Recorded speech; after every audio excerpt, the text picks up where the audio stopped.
जरूर हुई है। हमारे एक्सपर्ट्स के रेडार पर स्टॉक्स क्या हैं जान लेते हैं। चंदन जी, शुरुआत आपसे करेंगे। कौन से स्टॉक्स हैं आपके रेडार पर बाजार की शुरुआत में और कैसे देख रहे हैं इस मार्केट की ओपनिंग को आप? जी मानसी, धन्यवाद। देखिए, सबसे पहले मैं यहाँ पे फोकस करूंगा HAL, हिंदुस्तान एरोनॉटिक्स लिमिटेड। लगभग 17 दिनों के कंसोलिडेशन के बाद में अब यहाँ पे मोमेंटम बनना चाहिए। जिस हिसाब से पिछले 3-4 दिनों में 4900 के हायर बेस बनाए हैं, 5000 की पुट राइटिंग हुई है, इंडिकेट कर रहा है कि यहाँ कहीं ना कहीं ब्रेकआउट बनेगा। पिछले 3-4 दिनों में पूरे बाजार में जो तेजी हुई थी PSU में या दूसरे सेक्टर में, उस सेक्टर के मुंह में HL में मोमेंटम नहीं बना, बट सस्टेन बार्गेन बाय नीचे के लेवल पे देखने को मिले। तो आई बिलीव अब इसमें ब्रेकआउट होना चाहिए। डेटा के हिसाब से शॉर्ट कवरिंग के ट्रिगर भी यहाँ पे बन रहे हैं, तो HL पे खरीदारी की सलाह रहेगी। मौजूदा लेवल से हम देखें तो लगभग 4970 का सपोर्ट रहेगा। ऊपर में 5230 तक के टारगेट HL में मिलने चाहिए। तो पहले ट्रेड के तौर पे हम यहाँ पे HL पे खरीदारी की सलाह दे रहे हैं। दूसरा ट्रेड कहीं ना कहीं LICI पे होगा।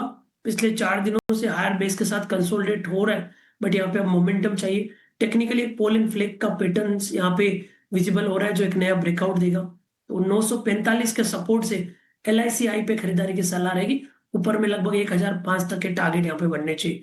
तो हिंदुस्तान एरोनॉटिक्स और LICI, ये दो प्रेफर्ड पिक रहेगी मार्केट ओपनिंग के बाद में ट्रेड को कैप्चर करने के लिए। कल इंश्योरेंस के डेटा जब आए तब हमारे एक्सपर्ट से जब हमने बातचीत करी तब भी LIC लाइफ इंश्योरेंस मेजर पर ही फोकस था। और अब चंदन जी की भी मोहर लगती हुई 1005 तक के टारगेट्स। और ऑफकोर्स डिफेंस स्टॉक्स आज अच्छा खासा एक्शन दिखा रहे हैं और तमाम डिफेंस स्टॉक्स में डिफेंस मेजर HAL पर खरीदारी के मौके 5230। हमारे साथ किरण जी भी है, उनसे भी जानते हैं। किरण जी, कैसे देख रहे हैं बाजार की शुरुआत? स्टॉक्स क्या है आपके रेडार पर? जी, ओवरऑल बाजार की शुरुआत काफी अच्छी है। आप मेटल सेक्टर में हमारा कहीं ना कहीं रुझान बन रहा है, क्योंकि मेटल सेक्टर में आप देखो, हिंदुस्तान जिंक हमने डे बिफोर यस्टरडे और लास्ट वीक में भी डिस्कस किया था 470 के आसपास। वहां से हम देखें तो 540 तक की एक रैली आ चुकी है। सिल्वर का टेल बेंड्स है उसमें, लेकिन इसके साथ साथ आप देखोगे कि वेदांता एंड हिंडाल्को ये भी नीचे के लेवल से काफी अच्छा रिकवरी हमें देखने को मिली है। तो हिंडाल्को करंट मार्केट प्राइस से हम लॉन्ग कर सकते हैं। 1 से 2 दिन का आप यहाँ पे व्यू पॉइंट रखे 655 के आसपास ट्रेड कर रहे हैं हिंडाल्को। 630 के नीचे का आप स्टॉप लॉस रखिए, और जिस तरह के चार पैटर्न है ऊपर में वापस से स्टॉक 690 700 तक जाने की गुंजाइश रख रहा है। तो not only for the intraday, but 1-2 दिन के नजरिए से हिंडाल्को एक बार के लिए लॉन्ग कर सकते हो। दूसरा, आप डिक्सन टेक्नोलॉजी के ऊपर ध्यान रख सकते हो। डिक्सन में रिजल्ट अच्छे आने के बाद भी हमने देखा कि 17,000 से स्टॉक में एक भारी गिरावट आई। नीचे में 14,400 के आसपास कहीं ना कहीं बॉटम बनाया है। स्टॉक अपनी सभी इंपॉर्टेंट मूविंग एवरेजेस के नीचे है, लेकिन अभी जिस तरह की चार्ट पैटर्न है, लग रहा है कि अगर 14,500 का लेवल ब्रेक नहीं होता है तो एक अच्छी खासी स्टीप रिकवरी 16,400 16,500 तक आ सकती है। तो डिक्सन में आप ध्यान रख सकते हो, करंट मार्केट प्राइस 14,500 के स्टॉप लॉस के साथ आप लॉन्ग कीजिए। ऊपर में 16,000 तक के टारगेट आप एक्सपेक्ट कर सकते हो। ओके, तो चलिए, डिक्सन टेक्नोलॉजीज में लार्जर टारगेट 16,000 तक के टारगेट्स एंटिसिपेट करके चल सकते हैं, ये राय इस वक्त बनती हुई। और तेज़ी के साथ, हल्की फुल्की तेज़ी के साथ शुरुआत ज़रूर है, लेकिन यहाँ से अपसाइड विजिबल नज़र आती है। हमारी पैनल पर तेजस जी भी जुड़ गए हैं, आइए उनका भी स्वागत करते हैं। गुड मॉर्निंग तेजस जी, बताइए आपके स्टॉक स्पेसिफिक रिकमेंडेशंस क्या होंगे? गुड मॉर्निंग मानसी जी, और तमाम दर्शकों और पैनलिस्ट को मेरा नमस्कार। तो आज की जो मेरी ट्रेडिंग पिक है वो ऑयल मार्केटिंग कंपनीज से है।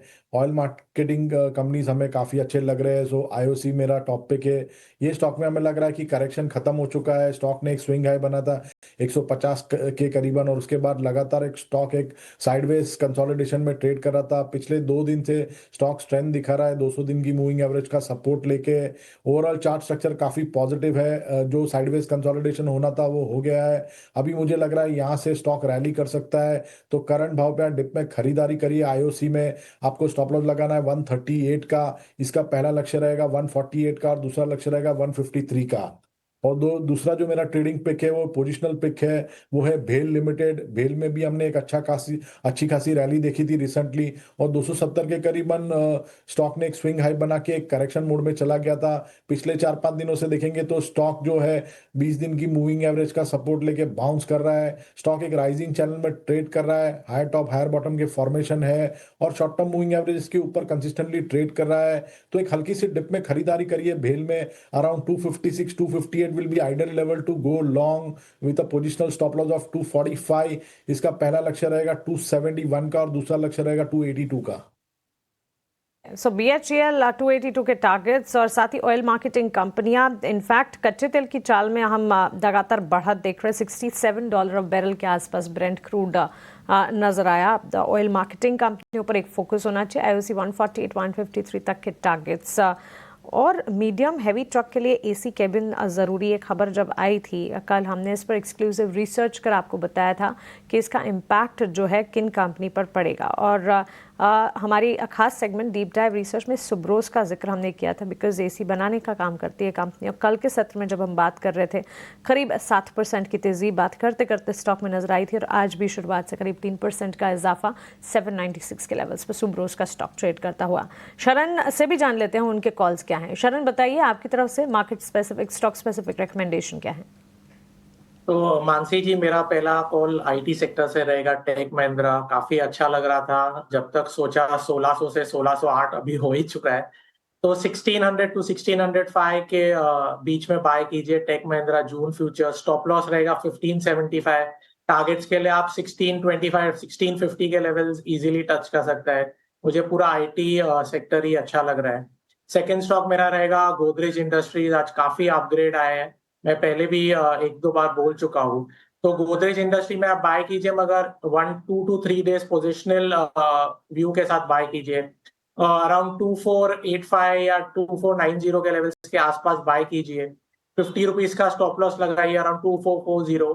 टारगेट रहेगा 2550 एंड 2600 के लेवल्स के लिए। अगेन गोदरेज प्रॉपर्टी जून फ्यूचर।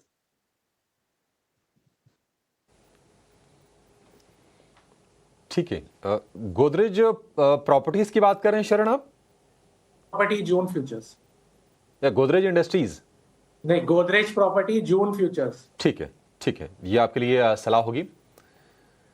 ठीक है, perfect perfect. Godrej properties tech Mahindra के लिए 1650 रुपए का टारगेट शरण की तरफ से है।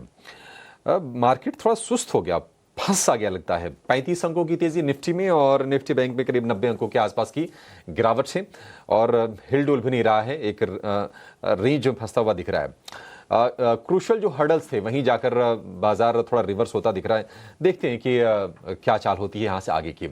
एक शेयर जो लगातार रिकमेंड हुआ था चंदन जी, इंडियन बैंक, आज हम देख रहे हैं कि थोड़ी शुरुआत कमजोर हुई है, 3% के आसपास की गिरावट है। क्या बाय ऑन डिप करना है इंडियन बैंक को? आपका क्या व्यू होगा? फंडामेंटली तो एक सस्ता स्टॉक है, बाकी पैरामीटर सर भी अच्छा है, लेकिन चार्ट्स क्या सजेस्ट कर रहे हैं इसके?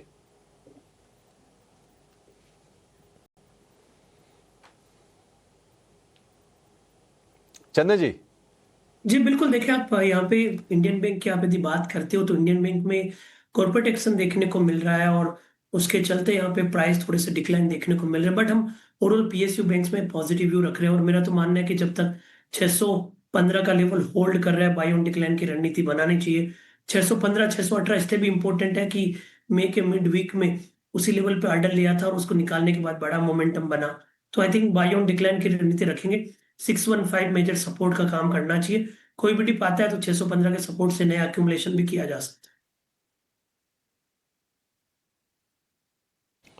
ठीक है, 615 के सपोर्ट से आप इंडियन बैंक को अकोमोलेट भी कर सकते हैं।